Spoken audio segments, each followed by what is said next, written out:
மக்கள்லாம் கேட்கக்கூடிய மனநிலையில் இல்லாத போது பேசக்கூடாது. ரெண்டு இருக்கு. ஆல்மோஸ்ட் 5 மணிக்கெல்லாம் நீங்க எல்லாம் அசம்பிள் ஆயிட்டாங்க இந்த இடத்துல. இப்ப மணி 10 ஆக போகுது. மணி 10 ஆக போகிறது. ஆக நீங்கள் சோர்வுக்கிடையெல்லாம் இருப்பீங்க. நபிகள் நாயகம் ஸல்லல்லாஹு அலைஹி வஸல்லம் தொழுகையில் தொழுது கொண்டிருக்கும் பொழுது குழந்தைகள் அழுகை சத்தம் கேட்ட காரணத்தினால் தொழுகையின் ஆயத்துகளை சுருக்கி ஓதி, குழந்தைகள் அழுகிற சத்தத்தின் காரணமாக நான் நீண்ட ஆயத்தை ஓதுவதற்கு பதிலாக சுருக்கிக் கொண்டேன் நபி ஸல்லல்லாஹு அலைஹி வஸல்லம் விளக்கம் தந்தார்கள். ஆகவே நானும் சுருக்கிக் கொள்கிறேன். அல்லாஹ்வியார்களே, இந்த மார்க்க கல்வி அது உலக கல்வி, மார்க்க கல்வி எனக்கு அப்படி பிரிச்சு பார்க்க தெரியாது. ஆனால் தினந்தோறும் ஃபஜ்ர் தொழுகைக்கு பிறகு கேட்கிற பிரார்த்தனை அல்லாஹும்ம இன்னி அஸ்அலுக இல்மன் நாஃபிய ரிஸ்கன் தய்யிப வ அமலன் முத்தகப்பல. பயனுள்ள கல்வி, பயனற்ற கல்வி ரெண்டே கல்விதான்.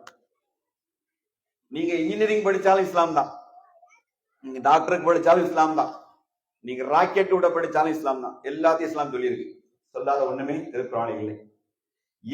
எந்த கல்வி கூடாது என்றால் பயனற்ற கல்வி. மனித குலத்தை, படைப்பினங்களை சீரழிக்கிற எந்த கல்வியும் பயனற்ற கல்வி. அதான் ஒன்று பயனுள்ள கல்வி, இன்னொன்று பயனற்ற கல்வி. இந்த அல்லாஹ்வுடைய வேதம் முழுமையாக பயனுள்ள கல்வி. அல்லாஹ் ரப்பல் ஆலமீன் ஃபஅலம் அன்னஹு லா இலாஹ இல்லல்லாஹ், நீங்கள் அறிந்து கொள்ளுங்கள் வணக்கத்துக்குரிய அல்லாஹ்வை தவிர யாரும் இல்லை என்பதுதான் திருக்குர்ஆன் சொல்ல வந்த பாடம். அந்த இறைவனை அறிய வேண்டும் என்று சொன்னால் அவனை பற்றிய எல்லா வல்லமைகளையும் நீங்கள் அறிந்து கொள்ள வேண்டும். அது திருக்குர்ஆன் முழுமையாக சாட்சி சொல்கிறது. இந்த பூமி எங்கும் அல்லாஹ்வுடைய அத்தாட்சி வமின் ஆயாத்தின் ஹலக்கக மின் துராபின் தும்ம இதா அன்தும் பஷரும் தன்தஸிரும் வமின் ஆயாத்தின் ஹலக்கக மின் அன்ஃபுசின் அஸ்வாஜா லிதஸ்குனு இலைஹா வஜஅல பைனக்கும் மவத்தத ரஹ்மா இன்ன ஃபீ தாலிக ஆயாத்தின் லிகௌமி யதஃபக்கரூன் வமின் ஆயாத்தி ஹல்குஸ் ஸமாவாத்தி வல் இக்திலாஃபி ஃபில் லைலி வன் நஹாரி ஆயாத்தின் அப்படி அல்லாஹ் ரப்பல் ஆலமீன் அருள்மறை திருப்பாடத்தின் அத்தாட்சியை அடுக்கிக் கொண்டே போவான். இந்த அத்தாட்சியின் மூலமாக படைத்த இறைவன் அவனை தவிர யாரும் என்பதை அறிந்து கொள்ளுங்கள் மக்களே. அந்த அறிந்து கொண்டால், அவனுடைய மகத்துவத்தை அறிந்து கொண்டால், அவனை வணங்கி அவனுக்கு கட்டுப்பட்டு வாழ்வதில் எந்த சிரமம் நமக்கு இருக்காது. அடுத்தால முக்கியமான விஷயம் நல்லா கேட்டுடுங்க. கற்ற பின்பு இப்ப நீங்க படிக்கிறது எல்லாமே தியரி தான். தியரியை நான் படித்துக் கொண்டிருக்கிறோம், ஏட்டு படிப்பு தான் அது. ஆனால் நிஜ வாழ்க்கைக்கு பயன்படாது போனால் என்னவாகும் என்பதை ஒரு ஹதீஸ் மூலமாக எச்சரிக்கை செய்கிறேன். நபிகள் நாயகம் ஸல்லல்லாஹு அலைஹி வஸல்லம் சொன்னார்கள், ஜியாத் இப்னு லபீப் என்ற நபி தோழரை பார்த்து, யா ஜியாத், ஒரு படு பயங்கரமான சம்பவம் இந்த பூமியில நிகழப் போகிறது என்று சொன்னார்கள். நல்லா கவனிச்சுக்கிடுங்க. நீங்கள் நானும் சொல்லல, சொன்னதே அல்லாஹ்வுடைய தூதர் முஹம்மது ரசூலுல்லாஹ் ஸல்லல்லாஹு அலைஹி வஸல்லம். யா ஜியாத், பூமியிலே ஒரு படு பயங்கரமான சம்பவம் நிகழப் போகிறது. சொன்ன உடனே அல்லாஹ்வுடைய தூதருடைய தோழருக்கு திடுக்கிட்டு கேட்டார், யா ரசூலுல்லாஹ், அது என்ன சம்பவம் என்று கேட்டார். ஜியாத், அறிவு உங்களை விட்டு விடைபெற்று போகும் என்று சொன்னார்கள்.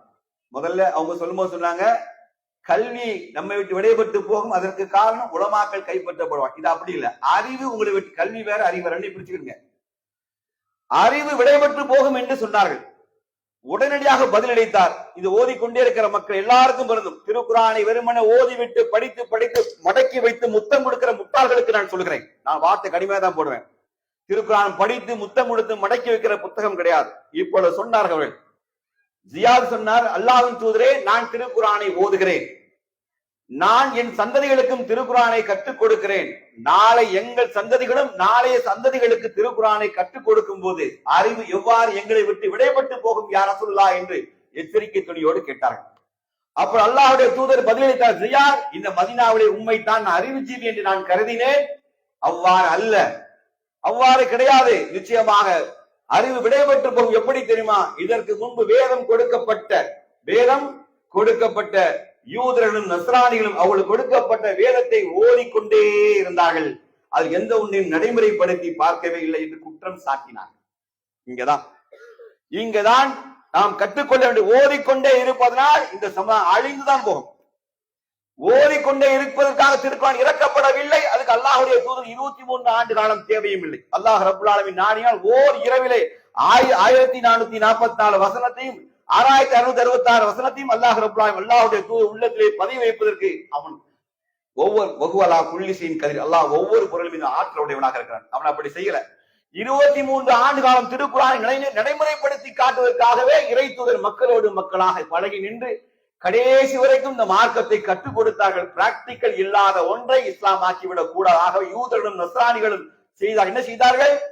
வேதத்தை ஓதிக்கொண்டே இருந்தால் அதை நடைமுறைப்படுத்தி பார்க்கவில்லை. இந்த சமுதாயம் அப்படி ஆகிவிடக் கூடாது. முபல்லிகாக்களுக்கு சொல்லுகிறேன், முபல்லிம் ஆக போகிற மாணவர்களுக்கு நான் சொல்லுகிறேன், நீங்கள் பிராக்டிக்கலாக பாடம் எடுக்க வேண்டிய இடம் எங்களை போன்ற இயக்கங்கள். நான் பகிரங்கமா சொன்னேன், இயக்கத்தை எதிராக எவனா பேசினா நான் கடுமையான பேசுறேன். நீங்கள் ஓதுவதை நாங்கள் திரையில செஞ்சு காமிப்போம். ஒடுக்கப்பட்ட மக்களுக்காக, ஏழைகளுக்காக, விதவைகளுக்காக, அனாதைகளுக்காக, அதிகாரத்துக்கு எதிர்க்காக நின்று நாங்கள் குரல் கொடுப்போம்.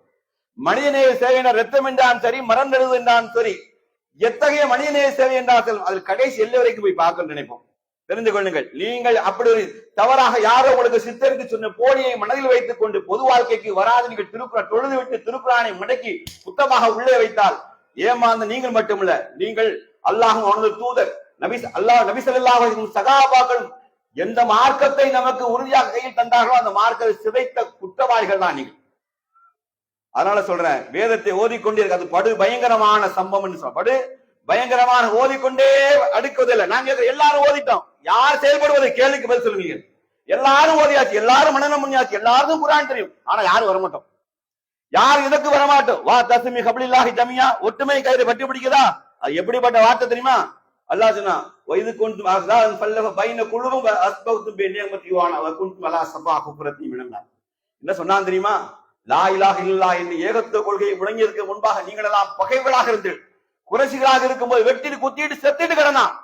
லா இலாஹ இல்லல்லாஹ் முஹம்மது ரசூலுல்லாஹ் என்று ஈமான் கொண்ட பிறகு உள்ளத்திலே ஒளி பிறந்தது, பகை மறக்கப்பட்டது, எல்லாத்தையும் தூக்கி போட்டுட்டு நாம் எல்லாம் நரகத்தின் விளிம்பில் இருந்தோம், இப்படி ஈமான் கொண்டோம் என்று கட்டிப்பிடித்தார்கள். ஆனா இன்றைக்கு நாம் ஓதிய பாடம் என்ன சொல்லிக் கொடுங்க? இவன் வேற அக்கீதா, நான் வேற அக்கீதா, எல்லாருக்கும் குர்ஆன் ஒண்ணுதான். ஆனா சமுதாயம் 4440 பிளந்து கிடக்கு. அப்புறம் என்ன? நம்ம பிராக்டிகல் வரல. திருக்குர்ஆன் எதை சொன்னதோ அதை நாம் கடைபிடிக்கல. அதை விட்டுட்டு அவனவன் அறிவுக்கேற்ற சுயவிளக்கம் திருக்குர்ஆனுக்கு கொடுக்க ஆரம்பித்த விடைதான் ஹதீஸ்களை மிஸ்யூஸ் பண்ணிட்டாங்க. ஆகவே நான் கடுமையாக எச்சரிக்கை செய்கிறேன். திருக்குர்ஆனை முறையாக அல்லாஹ்விடத்தில் அல்லாஹ்விடத்தில் துஆ செய்ததாக திருக்குர்ஆனை முழுசா கட்டிட்டு சமூகத்திற்காக இந்த கல்வியை நாம் நடைமுறைப்படுத்தக்கூடிய மக்களாக இருக்க வேண்டும். வலா தமுத்துன இல்லா வஅன்தும் முஸ்லிம் என்று சொன்னால் என்ன? திருக்குர்ஆன் படி வாழ்ந்து அதை கற்று அதன்படி வாழ்ந்து அதன்படி மரணிக்கிறவன் தான் முஸ்லிமாக மரணிக்க முடியும் என்று சொன்னால் அதை கற்பதற்கு எங்கே கேடு வந்தது? ஆக ஓதிக்கொண்டே இருந்துவிட வேண்டாம், ஓதிக்கொண்டே இருந்துவிட வேண்டாம். நடைமுறை வாழ்க்கைக்கு வாருங்கள், நடைமுறை வாழ்க்கைக்கு மாறுங்கள். இந்த பூமியில யாருமே மனிதனை எட்டி பார்க்காத பலகீனமான மனிதன் வாழ்கிறான். நல்லா தெரிஞ்சுக்கிடுங்க. உண்மையை சொல்லி நிறைவு செய்கிறேன். இந்த பூமி செல்வந்தர்களை கொண்டு ஒரு காலம் இயங்க போவதே கிடையாது. புரிந்து கொள்ளுங்கள். செல்வந்தராக இருந்தால் செல்வந்தன் ஏற்பான் கிடையவே கிடையாது.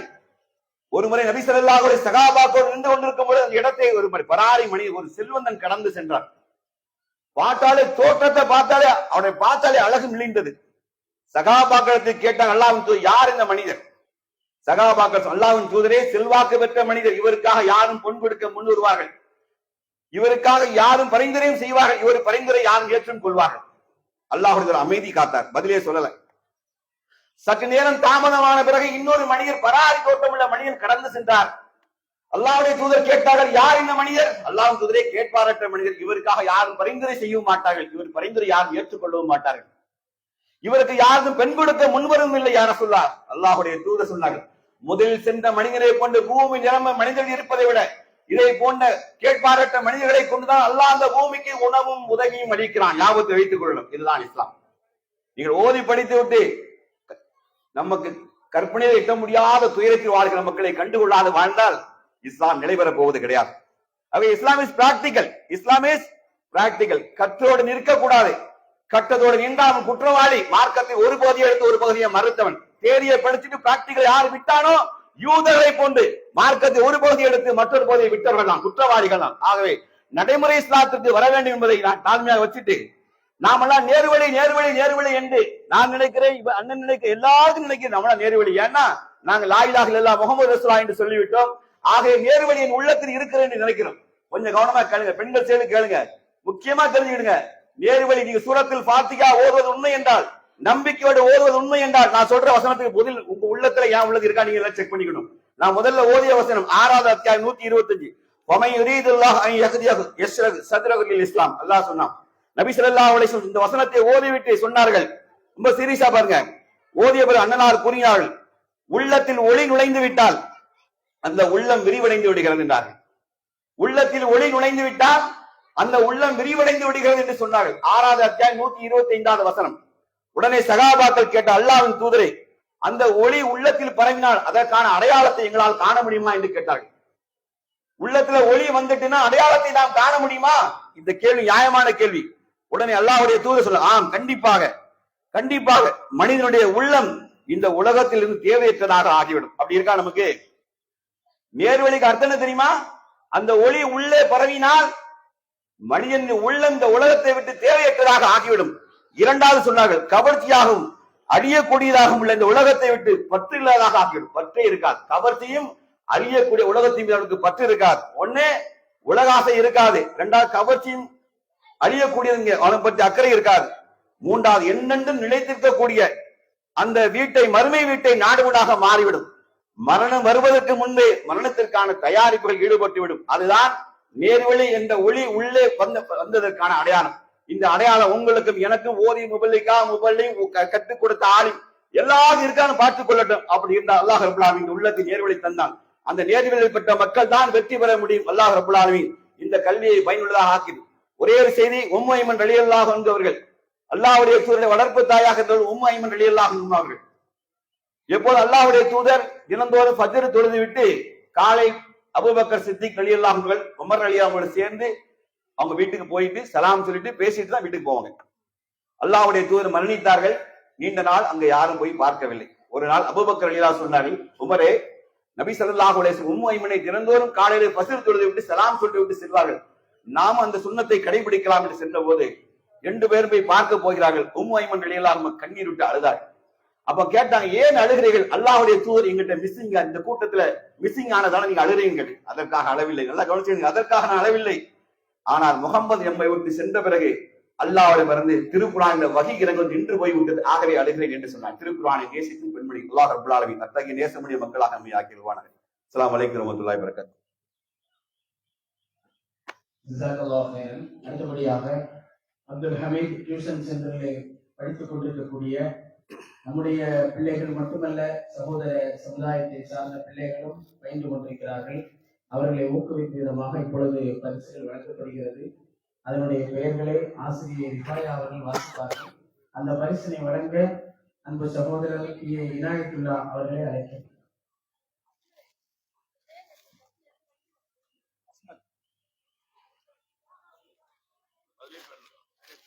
பேர் எழுதிருக்காமே அஸ்மத்,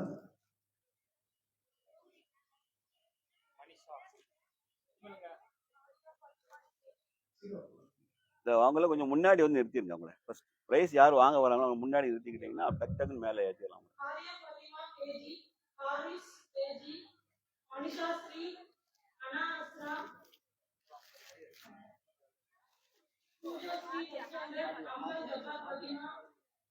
அப்படி ஒண்ணு கையில கூட டக்குன்னு அவ்வளோ பேராசிரியர் எல்லாம் ஒரே பரிசு தானே ஜி, ஒரே பரிசு தானே. அது சரியா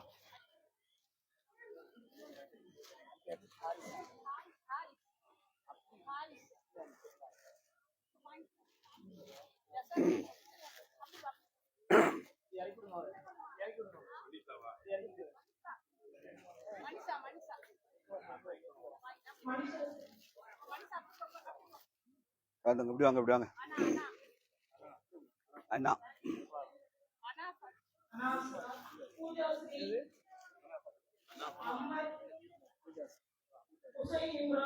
அவ பூஜாஸ்ரீ, அவளுக்கு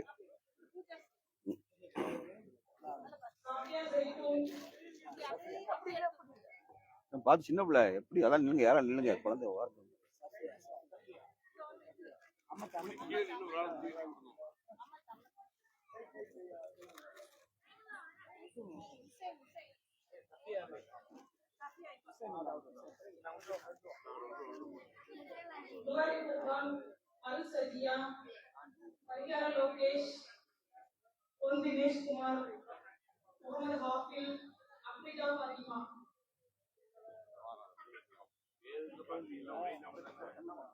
இல்ல இல்ல வேறையா பரிசு வேற வேறையா. ஆமா கேட்டா லைனா கொடுத்தாலும் பாத்துங்க.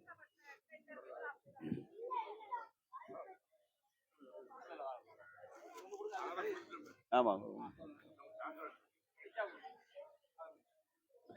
அடுத்தபடியாக சகோதரர் காதர் மொய்தீன் அவர்களே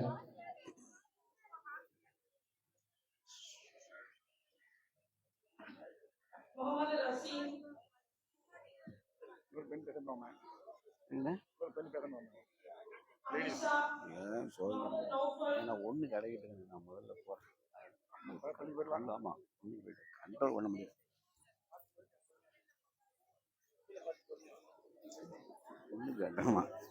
தாக்கு பிடிக்காது, லேடர் வெடிச்சிடும். வரேன், யூரின் போயிட்டு எப்படிதான் இருக்கீங்க? நல்லா இருக்கீங்களா? இல்ல வரேன், யூரின் தான் போறேன். Bukhari Firoz Khan, Mano, Abdul Rahman Nasir, Asiya, Aishwarya, Salma. ஏல நீங்க வேலை வந்தீங்களா? சரி, இல்ல காந்திரா இந்த அவர் 10 மணிக்கு முடிச்சுருவாங்க. சாப்பிட்டு போங்க, சாப்பாடு எல்லாரும் கேட்டு எல்லாம் சாப்பாடு. ஆமா அதாவது இப்ராஹிம் சார் எப்படி இருக்க? வைங்க, நான் ஒண்ணுக்கு போயிட்டா நம்ம வெடிச்சிருந்தேன்.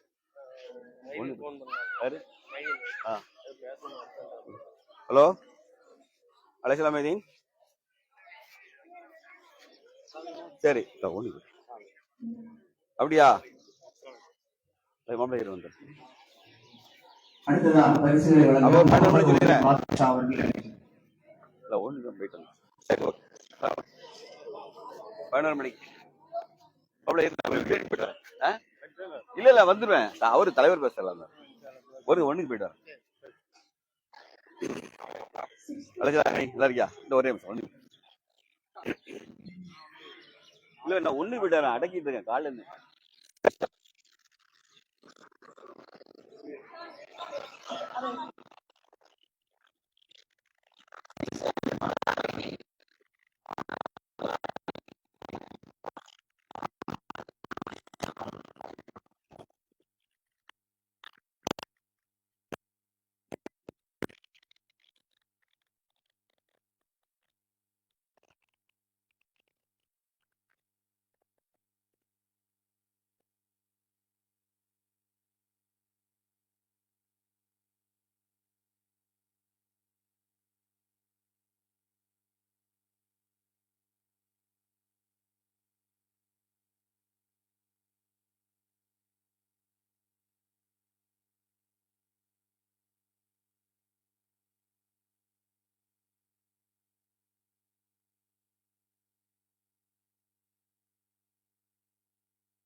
அளவற்ற அருளாளனும்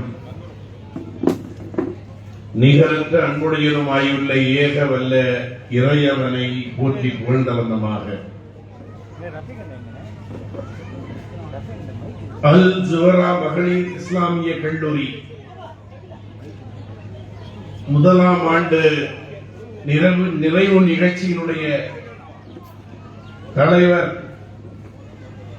முன்னாள் முகமது நயினார் ஜும்மா பள்ளி வாசல் தலைவர், இந்த அறக்கட்டளையினுடைய சிறிய தந்தையார் காதர் மொய்தீன் அவர்களை அழகிய முறையில் கிராத் ஓதி இந்த நிகழ்ச்சியை தொடக்கி வைத்திருக்கிற ஹலீஃபா குர்ஆன் மரண கல்வியில் பயின்ற மாணவன் முகமது ஃபர்ஹான் அவர்களே, சிறப்பு அழைப்பாளர்களாக கலந்து கொண்டிருக்கின்ற மியான்களி பள்ளி ஹமீதியா நகரத்தினுடைய ஜவாஷா அவர்களே, மஜிது தக்வா மேலப்பாளையத்தினுடைய தலைவர் இனாயத்துல்லா அவர்களே,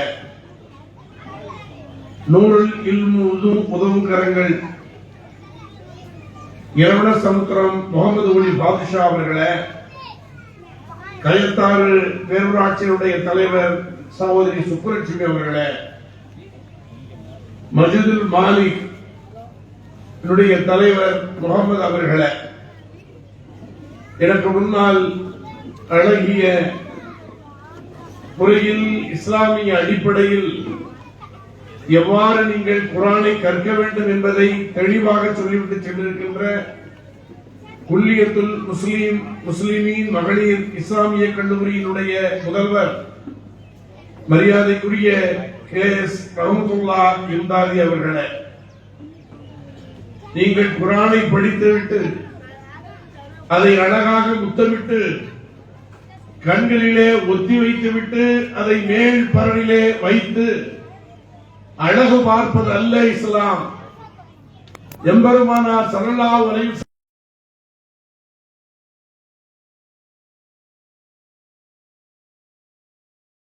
காட்டியிருக்கிறார்கள்.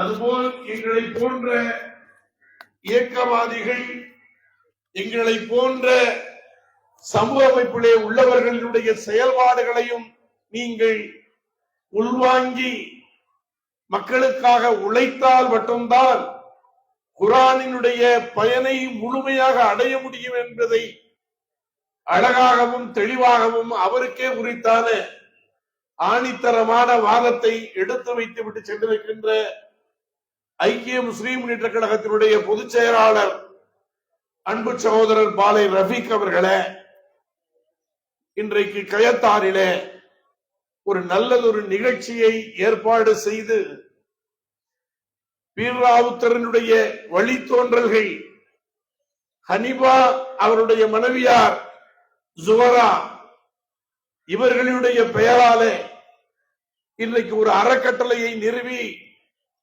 அந்த அறக்கட்டளையின் மூலமாக பெண்களுக்கு ஒரு இஸ்லாமிய கல்லூரியையும் ஆண்களுக்கு அவருடைய தந்தையார் பெயரில் குர்ஆனை மனனம் செய்கிற ஹிப்ஸ் செய்கிற ஒரு கல்லூரியையும், அது மட்டுமல்லாமல் ரூபியக்கா என்று உங்களால் சொல்லப்படுகிற ரூபியினுடைய மாமனார் அப்துல் ஹமீதின் பெயராலே ஒரு பள்ளியையும் நிர்வகித்துக் கொண்டு இந்த பகுதி மக்களுக்கு நாம் எதையாவது செய்துவிட வேண்டும், அதையும் பயனுள்ளதாக இருக்க வேண்டும். அந்த பயன் எங்களுக்கு மட்டுமல்ல, என்னை பெற்றெடுத்த தாய்க்கும் தந்தைக்கும் சென்றடைய வேண்டும் என்பதற்காக அவருடைய குழந்தைகளாய் இருக்கின்ற சகோதரி ரைஹானா, ரூபி, பீரப்பா என்று சொல்லுகிற பீர், பக்கீர், மொய்தீன் என்ற ஜாய்ஸ் இவர்களாலே உண்டாக்கிய இந்த அறக்கட்டளையினுடைய நிகழ்ச்சிகளே கலந்து கொண்டு நான் உங்களிடத்திலே பேசுவதிலே மற்றற்ற மகிழ்ச்சி கொள்ளுகிறேன். ஒரு கல்லூரியை ஓராண்டு காலத்திலே தொடக்கி அதையும் திறம்பட இன்றைக்கு நடத்தி கொண்டிருக்கிற அவர்களுக்கு இந்த கயத்தாருடைய அமைப்பும் அல்லாஹ் சுப்ஹானஹு வ தஆலா ஒரு ஏற்புடையதாக ஆக்கி வைத்திருக்கிறான். முன்னால் பள்ளியினுடைய முத்தவல்லி அவரிடத்தில் கேட்டேன், இந்த பகுதியிலே கூட்டங்கள் போடுவதாக இருந்தால் நீங்கள் இங்கேதான் போடுவீர்களா என்று கேட்டேன். இல்லை இல்லை, இவர்கள்தான் முதலாக இந்த இடத்தை சேவ் செய்திருக்கிறார்கள் என்று சொன்னார். அழகாக பெண்களுக்கு என்று ஒரு பகுதி, ஆண்களுக்கு என்று ஒரு பகுதியை அவர்களுக்காகவே அமைத்தது போல் பிரித்து இந்த இடத்தை தேர்வு செய்து இந்த கல்லூரி சிறம்பட இன்றைக்கு நடக்கிறது என்றால் அது பஹருதீன் என்று சொல்லப்படுகிற இந்த இமாம் அவர்களினுடைய முன்முயற்சியை இங்கே நாம் பாராட்டாமல் இருக்க முடியாது. வீரப்பா கூட இடத்திலே பேசுகிற நேரத்தில் அண்ணேன் அவர் ரொம்ப இக்லாசோடு எந்த பயனும் வராமல் நாம் எடுத்திருக்கிற இந்த பணியை திறம்பட செய்ய வேண்டும் என்கிற ஆர்வத்தோடு இந்த பாடசாலையினுடைய இந்த நிலையங்களினுடைய அதாவது இயக்குனராக அவர் இயங்கிக் கொண்டிருக்கிறார் என்று சொன்னால் அது மிகையாகாது என்று சொன்னார். அப்படி இந்த அமைப்பை திறம்பட செய்வது மட்டுமல்லாமல் நாங்கள் எல்லாம் பேசுவதற்கு முன்னால் கடைசியாக பேசிய சகோதரி மிக அழகாக தேர்வாகிய ஒரு அஸ்ரத் போல, ஒரு ஆலிம் போல மிக உச்சரிப்புகளை திறம்பட, வார்த்தைகளை அழகான கோர்வையோடு இங்கே ஒரு தாய் எவ்வாறு மக்களிடத்திலே எடுத்து வைக்க வேண்டுமோ அந்த அளவுக்கு அவர் எடுத்து வைத்து இங்கே பல்விதமான கருத்துக்களை அழுத்தமாக இங்கே பதிவு செய்திருப்பதை நாம பார்க்கிறோம். இன்றைக்கு இந்த நிகழ்ச்சிகளை நாம் எல்லாம் கூடி உட்கார்ந்து விட்டு நிகழ்ச்சி முடிந்தவுடனே நாம் திரும்பி போவதற்கு மட்டுமல்ல, இது ஏனையவர்களுக்கு உந்து சக்தியாக இருக்க வேண்டும். அல்லாஹ் சுப்ஹானஹு வ தஆலா எல்லோருக்கும் வசதி வாய்ப்புகளை தருகிறான், அவரவர்களுக்கு தகுந்த மாதிரியான வாய்ப்புகளை தருகிறான். அப்படி வட்ட வாய்ப்புகளை நீங்கள் எவ்வாறு பயன்படுத்திக் கொள்ளுகிறீர்கள் என்பதுதான் முக்கியம். இன்றைக்கு பணம் இருந்தால் எல்லோரும் மதரசா ஓபன் பண்ணுங்க, எல்லோரும் இதே மாதிரி பணிகளை செய்யுங்கள் என்று சொல்லவில்லை. இந்த சமூகத்திற்காக, நீங்கள் இருக்கிற சமூகத்திற்காக நீங்கள் எதையாவது செய்ய வேண்டும். அல்லாஹ் உங்களுக்கு கொடுத்திருக்கிற பணத்தை கொண்டு நீங்கள் செய்யலாம், அல்லது இங்கே ஃபக்ருதீன் போன்ற ஆலிம்கள் எவ்வாறு இந்த நிலையத்தை மேம்படுத்த முயற்சிக்கிறார்களோ ஒரு தன்னலமற்ற முறையிலே செயல்பட்டு, அதுபோல உங்களுடைய கல்விகளை பயன்படுத்தலாம், இல்லது உங்களுடைய ஏனைய திறமைகளை இந்த மக்களுக்கு நீங்கள் உண்டாக்கலாம். அதுதான் நமக்கு ஏற்புடையதாக இருக்கும் என்பதை நான் சுட்டிக்காட்ட விரும்புகிறேன்.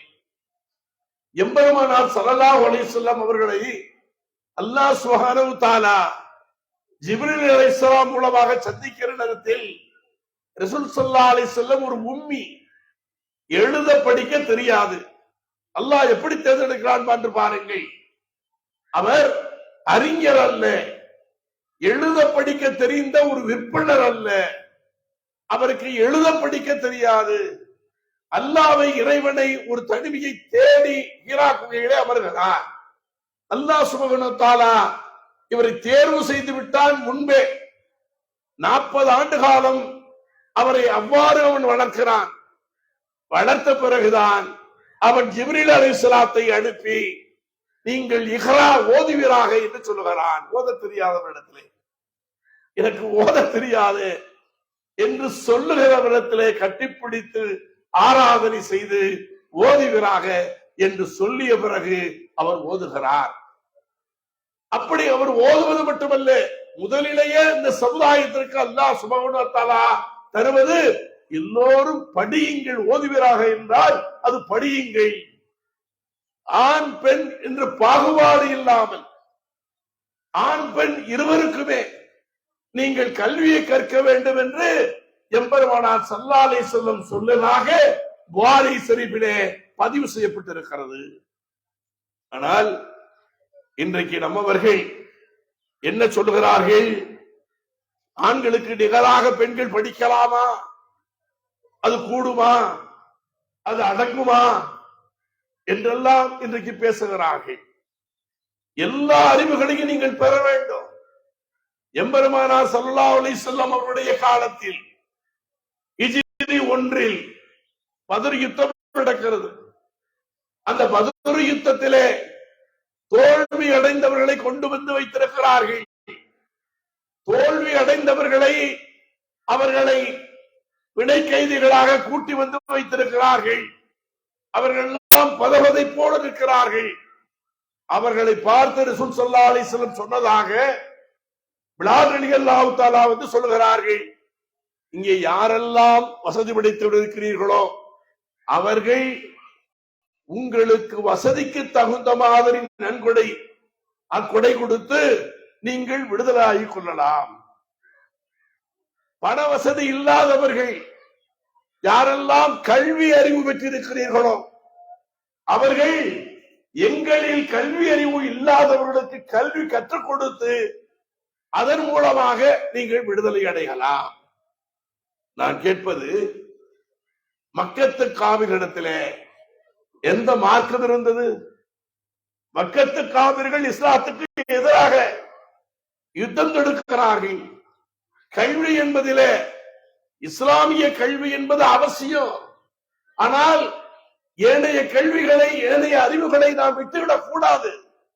அது அவசியம் என்பதாலேதான் ரசூல் ஸல்லல்லாஹு அலைஹி வஸல்லத்துடைய காலத்தில் பத்ர் யுத்தத்திலே வெற்றி அடைந்த பிறகு அந்த கைதிகளிடத்திலே போர் கைதிகளை அகதிகளாக கொண்டு வந்து வைத்துக் கொண்டு, பொருள் படைத்தவர்கள் உங்கள் வசதிக்கு ஏற்ப கைதி அந்த பிடைகளை தந்துவிட்டு செல்லுங்கள், அதற்குரிய பிடையை தந்துவிட்டு செல்லுங்கள்.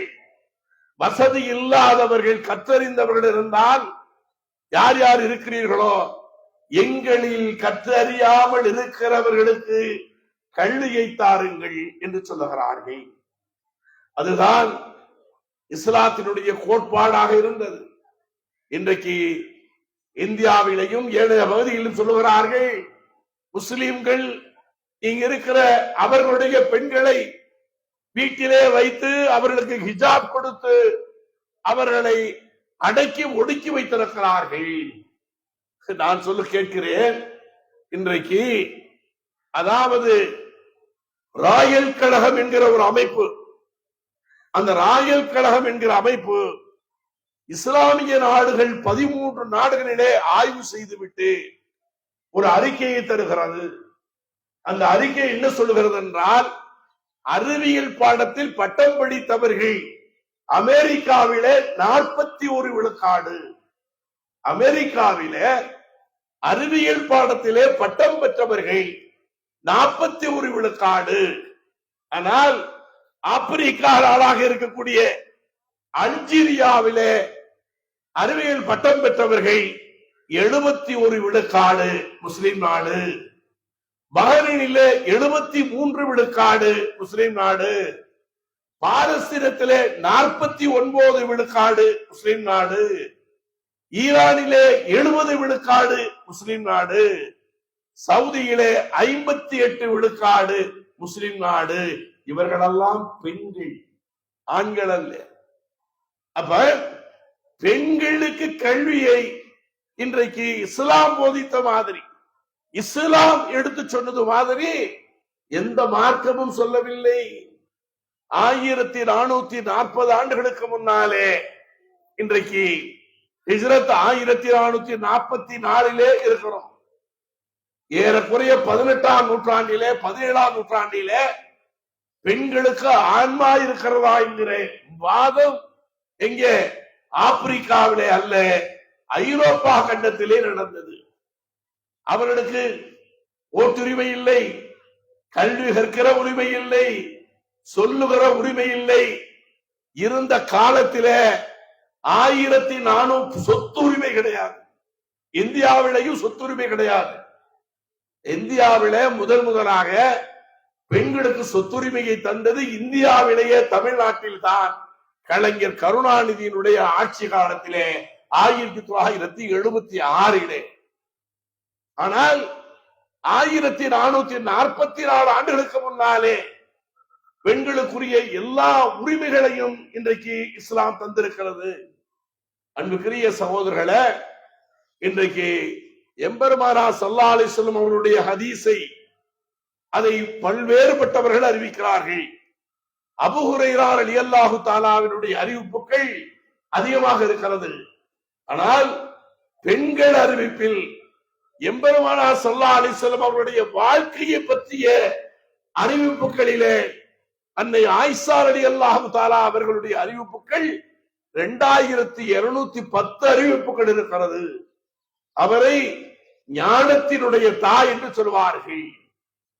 அதுபோல ஹப்ஸா ரலியல்லாஹு தஆலா அவரிடத்திலே தான் அல்லாஹ் சுப்ஹானஹு வ தஆலா வந்து குர்ஆனை முழுமைப்படுத்தி ரசூல் ஸல்லல்லாஹு அலைஹி வஸல்லத்துக்கு தந்த பிறகு அதை எழுத்து வடிவத்திலே கொண்டு வந்து வைத்திருந்த தருணத்தில் உமர் ரலியல்லாஹு தஆலா அவர்கள் அதை பாதுகாப்பதற்கு அவர்கள் கொடுத்திருந்தது அவர்களுடைய மகளாரும் ரசூல் ஸல்லல்லாஹு அலைஹி வஸல்லுடைய மனைவிகளில் ஒருவராகிய ஹப்ஸா ரலியல்லாஹு தஆலா அவரிடத்திலே.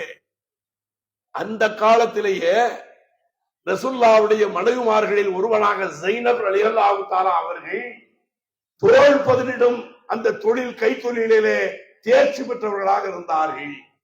அப்பொழுது கல்வி அறிவுகளே தேர்ச்சி பெற்றவர்களாக இருந்தார்கள். கைத்தொழில் செய்கிறதிலே தேர்ச்சி பெற்றவர்களாக இருந்தார்கள். யுத்த தளத்திலே சென்று அவர்களுக்கு வைத்தியம் மருத்துவம் பார்க்கிறவர்களிலே இன்றைக்கு சகாபி பெண்கள் இருந்தார்கள். அது மட்டுமல்ல, அவர்களை உற்சாகப்படுத்துகிற அந்த பணிகளையும் அங்கே சகாபி பெண்கள் செய்து கொண்டிருந்திருக்கிறார்கள். இவைகளெல்லாம் 1444 ஆண்டுகளுக்கு முன்னாலே எம்பெருமானார் ஸல்லல்லாஹு அலைஹி வஸல்லம் அவருடைய காலத்திலே நடந்தது. இன்றைக்கு 18ஆம் நூற்றாண்டிலே கூட நைஜீரியா என்பது எங்கே?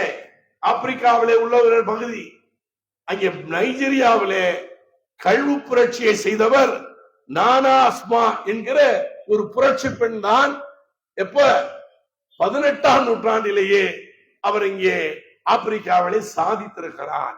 ஆகவே இஸ்லாமிய பெண்களிலே இன்றைக்கு ஹிஜாப் அவர்களுடைய அறிவை மழுங்கடிக்க செய்யவில்லை. அந்த ஹிஜாப், அவர்கள் ஹிஜாப்பை அணிந்து கொண்டு எதையும் செய்ய முடியாது என்பது போன்ற ஒரு தோற்றத்தை இன்றைக்கு உண்டாக்க பார்க்கிறார்கள். ஆனால் அப்படிப்பட்ட நிலையிலேதான் இன்றைக்கு ஏறக்குறைய சென்ற ஆண்டு ஒரு பெண்மணி 18 பதக்கங்களை கல்வியில மேம்படுத்தப்பட்ட பதக்கங்கள், 18 பதக்கங்கள், அதையெல்லாம் முதன்மையான பதக்கங்களை ஒரே பெண்மணி ஹிஜாப் அணிந்து கொண்டு வாங்கியதை நாம் எல்லாம் பார்க்கிறோம். அன்பு சகோதரர்களே, சகோதரிகளே, இன்றைக்கு உங்களுக்கு கல்வி அறிவு தரப்பட்டிருக்கிறது.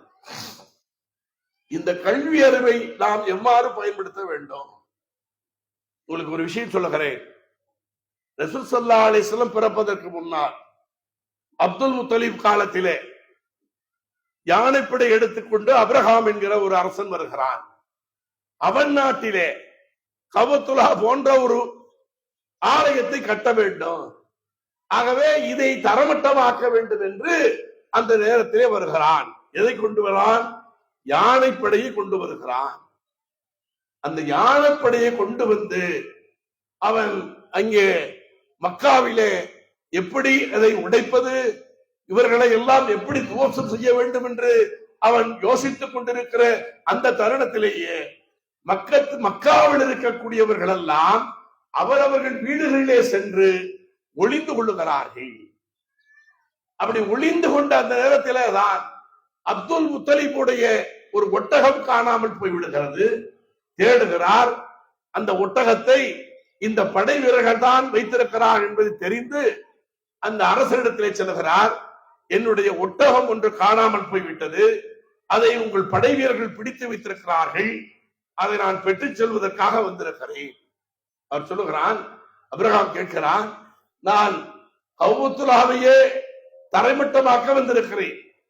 நீங்கள் என்னவென்றால் குறைஷி சமூகத்தினுடைய தலைவராக இருந்து கொண்டு உங்கள் ஒட்டகத்தை தேடி வந்திருக்கிறீர்களே என்று கேட்கிறான். அவர் அப்துல் முத்தலிப் சொல்லுகிறார், ஐயா அரசன் அவர்களே, நான் என்னுடைய ஒட்டகத்தை உங்களிடத்திலே கேட்கிறேன். அல்லாஹ்வினுடைய இந்த பள்ளியை, இந்த கௌபத்துல்லாவை அவன் பாதுகாத்துக் கொள்வான். இது அவனுடைய பொறுப்பு, எங்களுடைய பொறுப்பு அல்ல என்று சொல்லிவிட்டு அவர் சென்று விடுகிறார். அந்த வரலாற்றிலே என்ன நடக்கிறது? அபாபில் பறவை என்கிற பறவைகளை அல்லாஹ் சுப்ஹானஹு வ தஆலா அனுப்பி சிறு சிறு கற்களை வைத்து அந்த யானைப்பட்டைகளை படைகளையே துவம்சம் செய்து அவர்களை விருண்டோடு வைத்ததை நாம் வரலாற்று சான்றுகளோடு பார்க்கிறோம். அப்ப அல்லாஹ் சுப்ஹானஹு வ தஆலா அவன் யாரை நாடுகிறானோ, அது எவ்வளவு வலிமை உடையவர்களாக இருந்தாலும், எவ்வளவு பலம் பொருந்தியவர்களாக இருந்தாலும், அவர்கள் இமாரத் என்கிற அதிகாரம் உடையவர்களாக இருந்தாலும், சிறு கூட்டத்தை வைத்து அவன் அவர்களை அடக்கி ஒடுக்கி விடுவான் என்பதற்கு இந்த கௌபத்துல்லாவை அப்ரஹாம் படையில இருந்து காப்பாற்றிய அபாபில் பறவைகளுடைய அந்த சேவைகள் நமக்கு உணர்த்துகிறது. உங்களுக்கு நான் சொல்லுகிறேன், பாபர் மசூதி இடிக்கப்பட்ட பிறகு 1992க்கு பிறகு 1995 இருந்து நாங்கள் எல்லாம் தொடர்ந்து டிசம்பர் 6 என்று வந்துவிட்டால் தொடர்ந்து போராடுவோம். போராடிட்டு அடுத்த நாள் எங்க வேலையை பார்க்க போய்விடுவோம். இப்ப என்ன நடந்துச்சு? 2019 அந்த இடம் நமக்கு இல்லை என்று சொல்லி அங்கே அவைகள் இடிக்கப்பட்டது 1992 என்றாலும் அந்த இடத்தை சுத்தப்படுத்தி விட்டு அங்கே இன்றைக்கு ராமருக்கு கோயில் கட்டி கொண்டிருக்கிறார்கள். இது எங்களுடைய காலத்தில் நடந்த விஷயம். ஆனால் நீ இன்னொரு பார்க்கணும், சிஏ என்கிற ஒரு விஷயத்தை இன்றைக்கு முஸ்லிம்களுக்கு மத்தியிலே கொண்டு வருகிற நேரத்தில் அந்த சிஏக்கு எதிராக பல குரல் கொடுத்தாலும் அந்த குரலைகளை எல்லாம் ஒன்றிணைத்து அதே இடத்திலே அமர்ந்து பெறுகிறவரை ஓயமாட்டோம் என்று சொன்னவர்கள் பெண்கள் என்பதை நீங்கள் மறந்துவிடக் கூடாது. அந்த பெண்கள் தான் நாட்கள் அல்ல, வாரங்கள் அல்ல, மாதங்கள் அல்ல, வருடங்களானாலும் இந்த சிஏஐ சட்டத்தை எதிர்த்து நாங்கள் அமர்வோம் என்று கோஷம் போட்டு விட்டல்ல, ஓங்க அதை தங்களுடைய குரல்களை ஒழித்து விட்டல்ல, கூட்டம் கூட்டமாக பெண்கள் அமர்ந்திருந்து தங்களுடைய போராட்டத்தை அவர்கள் வெளிப்படுத்தினார்கள். அங்கே ஆரம்பித்த அந்த போராட்டம் இந்தியாவில் இருக்கிற எல்லா பகுதிகளுக்கும் சென்றது. அதுதான் சென்னையில் உள்ள வண்ணாரப்பேட்டையிலேயும் அதே பெண்கள் தான் அமர்ந்தார்கள். அமர்ந்து அந்த போராட்டத்தை முன்னெடுத்தார்கள். கொரோனா என்கிற அந்த கொடிய நோய் அது வராவிட்டால் அந்த போராட்டம் என்பது பல காலம் இன்னும் தொடர்ந்திருக்கும். அந்த உறுதிப்பாடு, அந்த கூர்மையான அறிவுபூர்வமாக அவர்கள் சிந்தித்து இது ஒரு நாள் கூட்டல்ல, இது ஒரு நாளைக்கு சொல்லிவிட்டு நாங்கள் போகவில்லை என்று அமர்ந்த காரணத்தாலே தான் அதை தாங்கிக் கொள்ளாதே இந்துத்துவவாதிகள் சங் பரிவாரை சேர்ந்தவர்கள் டெல்லியிலே கலவரத்தை ஏற்படுத்தி அங்கே பல உயிர்கள் கொலையாவதற்கு காரணகர்த்தாவாக இருந்தார்கள். ஆனாலும் அவர்கள் அந்த இடத்தை விட்டு நகராமல் அமர்ந்தார்கள். இதுதான் இன்றைக்கு ஏற்படுத்திய ஒரு பெரிய மாற்றமாக இந்தியாவிலே அந்த பெண்கள் போராட்டத்திற்கு பிறகு அதற்கு பிறகு வலிமையுடைய போராட்டமாக மாறியது கர்நாடகத்திலே ஹிஜாப் போராட்டம் தான் என்பதையும் நான் சுட்டிக்காட்ட விரும்புகிறேன். இதை நான் ஏன் குறிப்பிடுகிறேன் என்றால், அவர்களெல்லாம் போராடிட்டு வருவார்கள், அவர்கள் பார்த்துக் கொள்வார்கள், நாம வீட்டில இருந்து சமைச்சு போடுவோம், நமக்கு முடிந்த வேலைகளை நாம் செய்வோம்.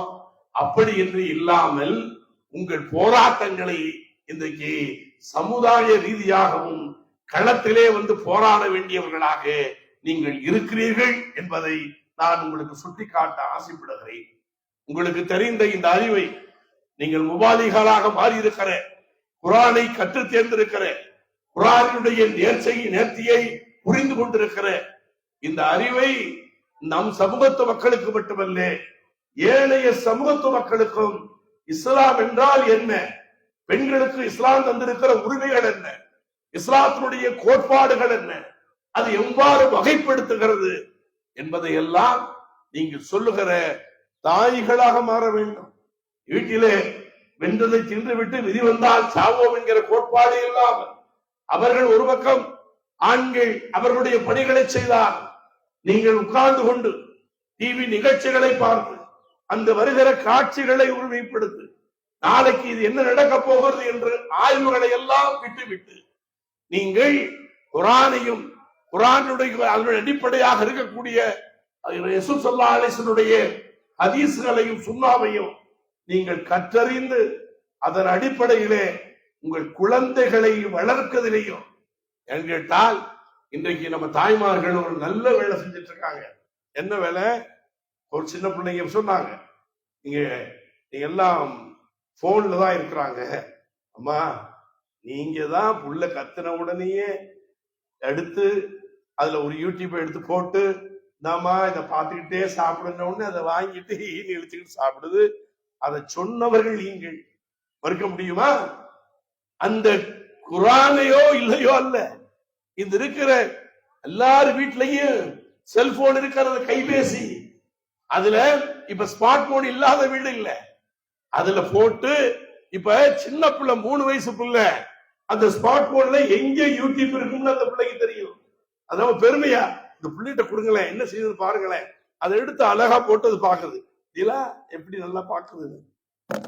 யாரு அந்த புள்ள அழுதுச்சுன்னா அதை மாற்றுவதற்கு நீங்கள் செய்த அந்த மோசமான விளைவுதான் இன்றைக்கு நம்ம ரோட்ல போனாலும் கடை வீதிக்கு போனாலும் இன்றைக்கு முஸ்லிம் பெண்களாக இருக்கட்டும், ஏனைய சமூகத்து பெண்களாக இருக்கட்டும், 3 வயசு குழந்தை இடத்திலே இருந்து 10 வயசு 12 வயசு குழந்தைகள் வரை இன்றைக்கு கைபேசியை அவங்க பாட்டுக்கு அதை பார்த்துட்டு நமக்கு பிரச்சனை இல்லை, நிம்மதியா நம்ம வேலையை செய்யலாம் என்று ஒரு தவறான போக்கை, எப்படி குழந்தைகளுக்கு அபினை நீங்கள் ஊட்டுவது போல, மதுவை ஊட்டுவது போல, இன்றைக்கு புரோன்ஸ் வரை கொடுப்பது போல இன்றைக்கு இந்த போதைப் பொருளை அவர்களுடைய கைகளிலே கொடுத்து அவர்களை அதிலே அவர்களுடைய அறிவை அதிலே செலுத்துகின்ற வித்தையையும் நீங்களே கற்றுக் கொடுத்து விட்டு இன்றைக்கு செல்போனை பற்றி குறை சொல்லி பேசுகிற நிலையை நீங்கள் அடையவில்லை என்பதை நான் சுட்டிக்காட்ட விரும்புகிறேன். இந்த காரணமே நீங்கள் தான். அப்ப இருக்கிற பிரச்சனையை தீர்ந்தா போதும், கத்துறத அடக்கினா போதும். அன்னைக்கு எங்க பாட்டிகள் எங்கள் தாய்மார்கள் இப்படித்தான் எங்களை அடக்குனாங்களா? செல்போனை வச்சுதான் காமிச்சு அடக்குனாங்களா? இல்லையே. அவர்கள் குழந்தையை தாராட்டி அல்லது அந்த குழந்தையை கொண்டு கொஞ்சி அது வேறு விதமான விளையாட்டுகளை காமித்து, நிலா காமித்து, வேறு வித்தைகளை காமித்து அல்லவா அவர்கள் எங்களை ஊட்டினார்கள், நீரே அருந்த வைத்தார்கள். ஆனால் நீங்கள் இன்றைக்கு இந்த செல்போனை அவரிடத்திலே கொடுத்து விட்டு இன்றைக்கு நீங்கள் செய்கிற அந்த நிலை, அது இன்றைக்கு அதை எதிர்த்து நீங்களே உங்கள் குழந்தைகளை வைத்து பேசவும் வைத்திருக்கிறீர்கள் என்பதை நான் சுட்டிக்காட்ட ஆசைப்படுகிறேன். இங்க ஒரு அற்புதமான ஒரு விஷயம் நடந்துச்சு. மிஸ்பாய் வந்திருக்கிறாரு. மிஸ்பாய்க்கு 3 பெண்கள், ஒரு பையன். 2 பெண்களை ஆலிமா ஆக்கிட்டார். மிஸ்பாய் அவர்கள் 2 பெண்களை ஆலிமாக ஆக்கி விட்டார். ஒரு பெண்ணை 10வதோட நிறுத்திட்டு ஆலிமாவாக்க. 4 பெண்கள், 4 பெண்கள்ல 3 பேர் ஆலிமா, 4 பெண்கள்ல 3 பேர் ஆலிமா. 3 1 4 கரெக்ட். கடைநல்லூர்ல ஒரு சம்பந்தம், இதுல மேலப்பாளத்தில் 2 சம்பந்தம். 4 பெண்களில 3 பெண்களை ஆலிமாக்கிட்டாரு. ஒரு பிள்ளைய 10வதோட கழிச்சுட்டு நம்ம பீரப்பாவுக்கு கொடுத்துட்டாரு. இப்ப இந்த இந்த 1 வருட கோர்ஸ்ல அவனுடைய மனைவி படித்து அது 498 மார்க் வாங்கி அதுல ஒரு பெருமையோடு இன்றைக்கு வாங்கி வைத்துக் கொண்டு செல்கிறார்கள். எனக்கு மத்தியானம் உட்கார்ந்து வீட்டுல பேசிட்டு இருக்கும் பொழுது வீரப்பா சொன்னாப்புல, அது எல்லா பிள்ளைங்களுக்கும் கொடுத்துட்டாப்புல, என் மனைவிக்கு மட்டும் அவரு மார்க் கல்வி தரல, ஆனா இப்ப ஆர்வமோடு என் மனைவி கற்று இன்றைக்கு அவளும் பட்டா வாங்க போகிறாள் என்கிற பெருமிதம் அவரிடத்தில் இருந்தது. நாம விட்டதை மருமகன் செஞ்சுட்டாரே என்கிற அந்த பாசத்தோடு அவரும் அவரை பார்த்தார். அப்படி உங்கள் இல்லங்களில் இருக்கக்கூடிய உங்கள் மனைவிமார்கள், சகோதரிகளை இப்படிப்பட்ட கல்வி நிறுவனங்களிலே கற்று அவர்களையும் தேர்ச்சி பெற்றவர்களாக நீங்களும் மாற்ற வேண்டும். அதற்குரிய சூழலை, அதற்குரிய ஆயத்த வேலைகளை நீங்கள் செய்து இந்த நிறுவனம் இன்ஷா அல்லாஹ் அது மேலும் மேலும் வளர்ந்து அந்த நிறுவனத்தினுடைய அந்த பயன்கள், அந்த நிறுவனத்தை சொல்லுகிற நேரத்திலேயே நாங்கள் யாரிடத்திலையும் நன்கொடை பெறாமல், யாரையும் போய் நாங்கள் கேட்டு வாங்காமல், எங்கள் சம்பாத்தியத்திலேயே அதிலே ஒரு பகுதியை ஒதுக்கி எங்கள் தாய் தந்தையருடைய பெயராலே இந்த அறக்கட்டளையை நிறுவி இருக்கிறோம் என்பதை அவர்கள் சொன்னார்கள். அல்லாஹ் சுப்ஹானஹு வ தஆலா அவருடைய அந்த எண்ணத்திற்கு அதை கபூலாக்கி அவர்களுக்கு வருவையிலே அதற்குரிய கூலியை தந்து ஜன்னத்துல் ஃபிர்தௌஸ் என்கிற சொர்க்கத்தை இவர்களும் இவருடைய தாய் தந்தையர்களும் இவர்களுடைய மூதாதையர்களும் நுழைவதற்கு பாக்கியம் செய்வானாக என்று கேட்டு வாய்ப்புக்கு நன்றி கூறி விடைபெறுகிறேன். ஆகிருதமானாக அல்ஹம்துலில்லாஹி ரப்பில் ஆலமீன்.